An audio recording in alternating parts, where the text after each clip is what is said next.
Pastor இப்படி பண்ணலாமா? 1 கொரிந்தியர்ல வசனம் சொல்லப்பட்டிருக்கிறது, ஸ்திரீயானது என்னப்பா ஸ்திரீ ஆனது அது இதுன்னுற வயசு 30 வரல அதுக்குள்ள பெண்களை அது இதுன்னு சொல்றது வண்டியாப்பா? ஸ்திரீயானவள் சர்ச்சுக்கு வரும்போது முக்காடு போடணும், முக்காடு போடலன்னா மொட்டை அடிக்கணும்னு வசனம் சொல்லப்பட்டது. இந்த வசனம் வெறும் விசுவாசிகளுக்கு மட்டும்தானா இல்லை ஊழியர்களுக்குமா? நான் என் பேக்ல ரூம்ல மொட்டை அடிக்கிற கத்தி வச்சிருக்கிறேன். அவங்களுக்கெல்லாம் மொட்டை அடிக்கணும், முக்காடு போடுங்க. உங்களுக்கு கிடையாது, நீங்க விஐபிஸ். முக்காடு போடுங்க, முடி ஒண்ணு கூட தெரியக்கூடாது. எப்பா சபை விசுவாசிகளை மொட்டை அடிப்பான்னு சொல்றியே, இதோ இங்க ஊழியக்காரங்களும் இப்படிதான் இருக்காங்க. இவங்களை கேட்பியா? கர்ப்பத்தில் இருக்கிற பிரச்சனைகள் எல்லாம் சுகமாகட்டும் அப்பா. எல்லா கட்டிகளும் கரையட்டும் சுவாமி. ஸ்டோன் எல்லாம் வெளியே வரட்டும் அப்பா. எல்லா ஸ்கேன் ரிப்போர்ட்டும் நார்மல் என்று சொல்லட்டும் அப்பா. இதோ இங்க ஒருத்தன் அழுது ஜபிச்சுங்கிறாங்கப்பா. பெரிய ஊழியக்கார குடும்பத்துல ஊழியக்காரங்க தான் இவங்க. இவங்களை கேட்பியா? பேர் சொல்லி விசுவாசிகளை மட்டும் தான் கேட்பியா? அங்க வேற என்னமோ அழுது ஜபிச்சுங்கிறாங்க. அந்த அழுகையிலையும் மேக்கப் கலை கூட டச்சப் பண்ணுறாங்க பார். ஆபரேஷன் வேண்டாம் என்று சொல்லட்டும் சுவாமி. அதற்கு அந்த பணத்தை உம்முடைய ஊழியத்துக்கு தரும் அளவுக்கு அவர்களை ஆசீர்வதியும் சுவாமி, ஆசீர்வதியும். அந்த ஜபத்திலேயும் ஒரு பிஸ்னஸ்.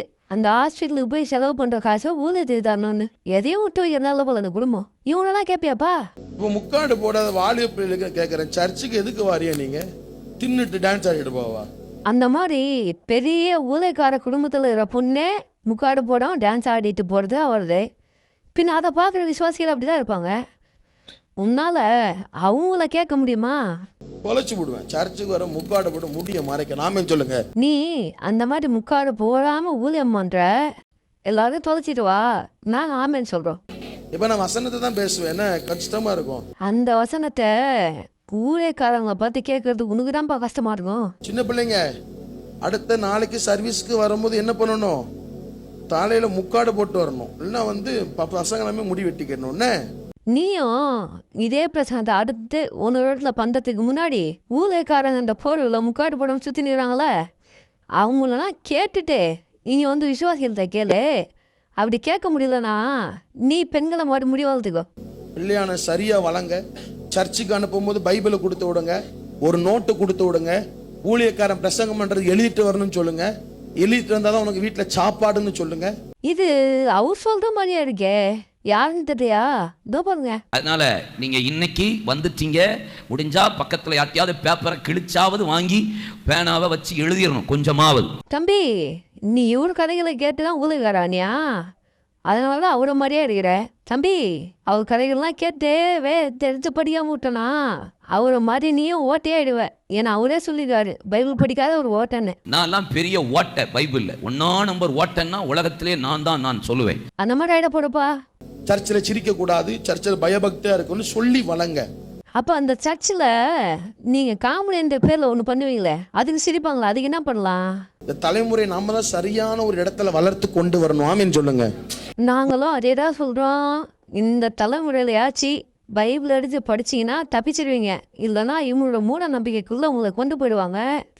அதனால் சீக்கிரமாக வேலை எடுத்து படிச்சுட்டு இவங்க கிட்ட இருந்துன்னா உஷாராயிடுங்க. இன்னைக்கு இருக்கிற பேய்கள்லாம் ஒரு மாதிரி சுற்றிட்டு இருக்குது. இந்த பேய்களுடைய கதை முடிஞ்சிடும். அது எந்த பேயின்னு சொன்னால் தானேப்பா அழிதா இல்லையான்னு தெரியும். ஓ நீயும் அந்த பேயை காட்டி கொடுக்க மாட்டேன், அந்த பேயை ஒன்று காட்டி விடுவாரு, அப்படிதானே? இப்பதானே ஆண்டவர் ஆரம்பிச்சிருக்கிற முகத்திரையை கிழிக்க. இன்னும் பாருங்க, இந்த வருஷத்துக்குள்ள எல்லா கள்ள ஓனாய்களும் பிடிச்சி காமிப்பாரு பாருங்க. ஆமேன்னு சொல்லுங்க. யாரப்பா கள்ள ஓனாயின்னு சொல்ற? ஜீசஸ் காலத்தில் இந்த முக்காடு போடாமல் இருக்காங்களா அவங்கள சொல்றியா? இல்லை பொதுவாக அந்த ஊரில் இந்த பேரில் முக்காடு போடாமல் சுற்றினாலும் அவங்கள சொல்றியா? நீ யாருன்னு பேர் சொன்னால் தானேப்பா அவங்க முகத்திரை கிழிஞ்சுதா இல்லையான்னு தெரியும். நீயும் பேரை சொல்ல மாட்ட, யாருன்னு காட்டி கொடுக்க மாட்டேன், அப்புறம் எப்படி தெரியும்? சர்ச்சுக்கு போகும்போது தகுதியான வஸ்திரம். ஆண்களின் வஸ்திரத்தை பெண்கள் உடுக்கக்கூடாது, பெண்களின் வஸ்திரத்தை ஆண்கள் உடுக்கக்கூடாது. தம்பி இப்போ முக்காட முடிச்சுட்டு வஸ்திரத்துக்கு வந்தாரு, இப்போ வஸ்திரத்தை பேர் சொல்லாம கிளிக்கிள்னு கேட்க போறாரு. இப்படிப்பட்டவர்கள் எல்லாம் உன் தேவனாகிய கர்த்தருக்கு அருவருப்பானவர்கள். நான் சர்ச்சுக்கு ஜீன்ஸ் பேண்ட் போட்டு தான் வருவேன், டிஷர்ட் போட்டு தான் வருவேன் அப்படின்னா அதை வீட்டில் உட்கார வச்சுக்கோங்க. இப்போ உனக்கு சபைக்கு மட்டும் ஜீன்ஸ் பேண்ட் டிஷர்ட் போட்டுன்னு வராமல் இருக்கணும், அதான் பிரச்சனை. வீட்டில் எப்படின்னா வந்துக்கலாம் அப்படின்னு சொல்ல வரியா? அல்லது நீங்க ஜெண்டர் டிரான்ஸ்ஃபார்மேஷன் பண்ணிருங்க. என் பிள்ளை பொம்பளை பிள்ளை கிடையாது, ஆம்பளை பிள்ளை அப்படின்னு சொல்லிருங்க. அப்போ உன்னோட கூற்றின்படி ஜீன்ஸு பேண்ட்டை போட்டாங்கன்னா அவங்க பெண் கிடையாது ஆணுன்னு ஜெண்டரை மாற்றிக்கணுமாப்பா. அப்போது இங்கே ஒரு ஊழியக்காரங்க ஜீன்ஸு போட்டுன்னு சுற்றுறாங்க, இவங்களை கேட்குறேன்னு பாரு. மலேசியா தேசத்தில் இருந்து இன்றைய தென்றலின் 1100வது எபிசோடில் வணக்கங்க. இவங்களும் ஊழியக்காரங்க தான்ப்பா. இவங்களும் ஜீன்ஸு பேண்ட்னா போட்டுந்தான் சுற்றிட்டு இருக்காங்க. இவங்கள கேட்பியா? இவங்கள ஜெண்டரை மாற்ற சொல்லுவியா? அதான் விசுவாசிகளை சொல்லுவேன், அப்படி தானே? ஆமா, ஜீன்ஸ் பேண்ட் போட்டு தான் சுத்துவேன், டிஷர்ட் போட்டு தான் சுத்துவேன்.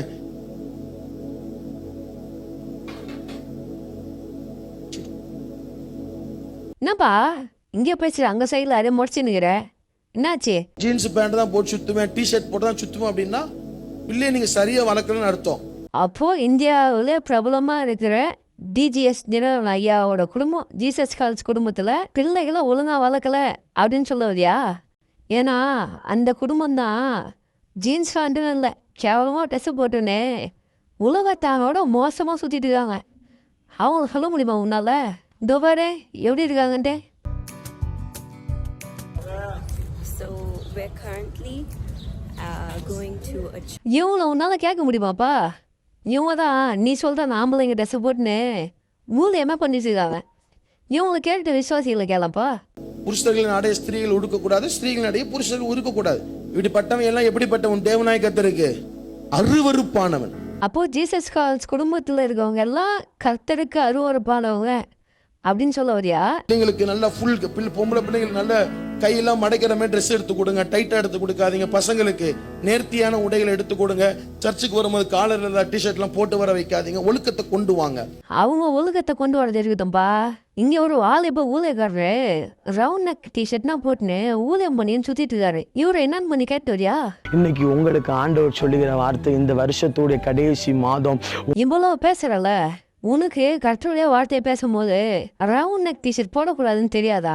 இல்லை ஊழியக்காரங்க அப்படி போட்டுக்கலாம் விசுவாசினா போடக்கூடாதுன்னு சொல்ல வரியா? ஆண்டவர் ரொம்ப நாட்கள் இந்த பிரச்சனைகளை அனுமதிக்க மாட்டார். ஆண்டவர் ரொம்ப நாட்கள் இந்த கண்ணீரை அனுமதிக்க மாட்டார். தம்பி, ஆண்டவர் கண்ணீர் அனுமதிக்கிறாரு இல்லையோ, நீ இப்படியே போயிருந்தனா ஆண்டவர் வரும்போது ஏமாந்து போயிடுவேன். அதனால் ஒழுங்காகவே எடுத்து படிச்சுட்டு உண்மையான கடவுள் யாருன்னு தெரிஞ்சுட்டு ஊழனா என்னன்னு தெரிஞ்சுட்டு பண்ணுப்பா. 10 பேர் பண்ணுற பிரசங்கங்களோ இல்லை வேறு எதனா புக்கில் படித்த கதைகளோ எடுத்துன்னு வந்து இங்கே மக்களுக்கு திணிச்சு ஒரே சண்டை பேரில் மெதின்னு மெதிக்கிறதுனா ஒன்றுமே யூஸ் இல்லைப்பா. நீ கர்த்தருக்காக ஊழியம் செய்யணும்னா வேதத்தில் அவருடைய சீஷர்களும் அப்போஸ்தலர்களும் எப்படி ஊழியம் பண்ணிடுறாங்க பார்த்துட்டே அதன்படி பண்ணுப்பா. இந்த உலகத்தில் இருக்க மக்களை பார்த்து ஏமாந்து போயிடாத. பை.